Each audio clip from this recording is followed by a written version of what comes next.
Hi, it's Matt here from Go Green Autos. So here we obviously have a Tesla Model S. It's a 2014 85 kilowatt hour rear wheel drive model. So this is as old as Tesla's or Tesla Model S's get in the UK. Obviously we had them a couple of years after they got them in the States and in other left-hand drive markets, because we had to wait for the right-hand drive versions.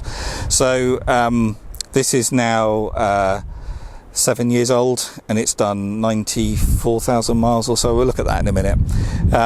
But these are now getting affordable. Well, I say affordable, they're getting in the mid-20s, so you could pick one of these up for about 24 to 28,000 pounds. So they are now a viable alternative to something like a second-hand Hyundai Kona or a Kia e-Niro. And being an 85 model, it's got the 85 kilowatt hour battery pack, and these do about 250 miles range. If you drove them very gently, you'll probably get nearer 300 miles, but it's very difficult to drive these gently. They are so powerful and so fast, it's very difficult not to use that power. So this one is in the green metallic. I think it's a lovely colour. I don't like black Teslas, and most of them are black, but it's a colour that wasn't around very long. It was only on the earlier models and wasn't actually very popular, but I think it looks really good with the grey wheels. Yeah, it looks good when the sun's out. It's very difficult to keep it clean though. But and this has got the cream or beige leather interior. Great colour combination, a bit old man, you know, a bit like the old Jaguars and Rovers, but I think it looks very good. But I'm probably showing my age there.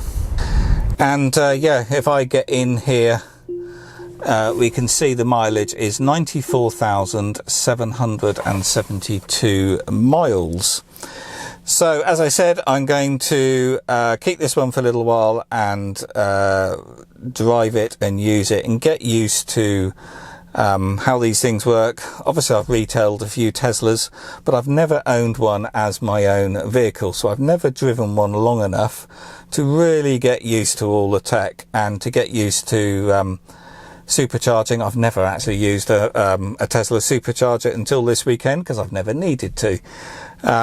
This car has free supercharging because it's one of the earlier ones, and I used the supercharger for the first time, and wow, what a difference. They are so easy. You just plug in, no app, no cards, no payment, just plug in and it starts charging. And then while we were sat waiting for it to charge, we played chess. My daughter and I had a few games of chess on the screen. So yeah, they've really got the charging and then the entertainment, giving you something to do while you're waiting. They've got all that sorted. Yeah, I'm going to run this for a little while just to gain a bit more experience with the Teslas, because they do things quite a lot different to other vehicles. And obviously I'm retailing EVs, and just having that first-hand experience of driving these cars as your own personal car, as I do with us. That's why I swap my cars every few months really.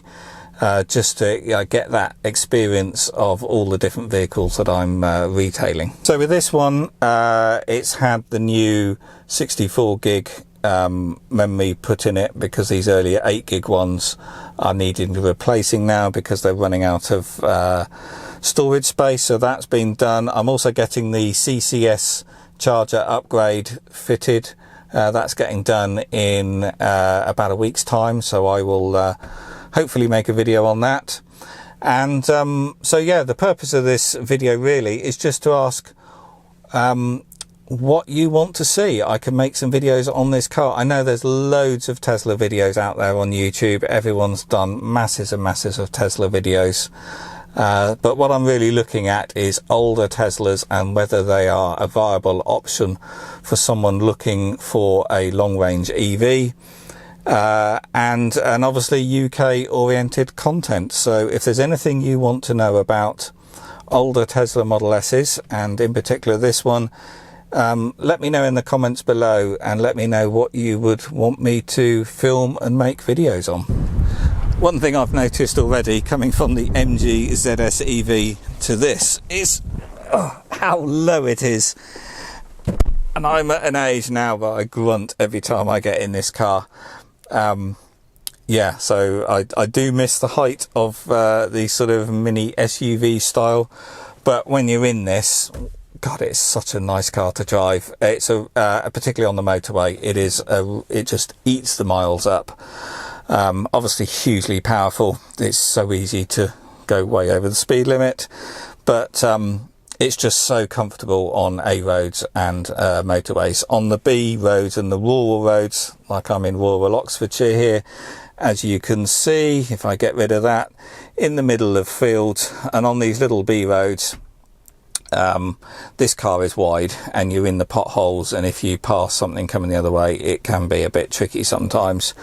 But you get on the open road and these really do come into their own. It is quite a joy driving this long distance. So I'll make some videos on this over the next few months. I know there's loads of videos on YouTube already on the Teslas, particularly the Model S's. But I tend to shy away from doing car review videos because there's plenty of other people doing that on YouTube and doing it a much better job than I could do.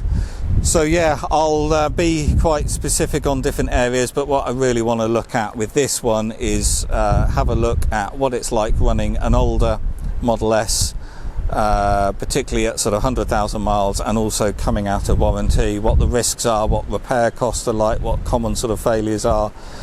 So yeah, I'll look at all of that over the next few months.